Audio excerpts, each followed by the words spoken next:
আজকে যে কেকটা দেখাতে চলেছি সেটা হলো জিভে জল চলে আসার মতো একটা কেক।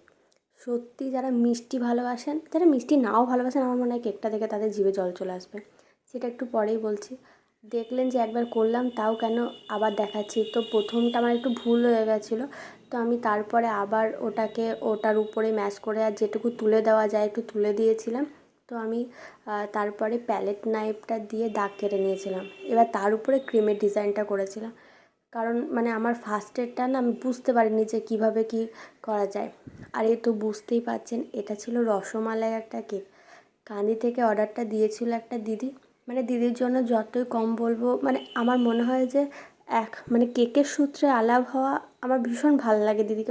এত ভালো ব্যবহার যে কী বলবো। তো দিদি এটা নেওয়ার পর লাস্টে একটা রিভিউ দিয়েছিল আর আমাকে বলেছিল যে এরকম ডিজাইন করতে, কিন্তু তুমি তোমার পছন্দ মতো করে দিও। তোমার যদি মনে হয় যে এটা দিলে ভালো লাগবে তাহলে দিও, না হলে দেওয়ার দরকার নেই। আমাকে অনেকটাই আমার উপর ছেড়ে দিয়েছিল।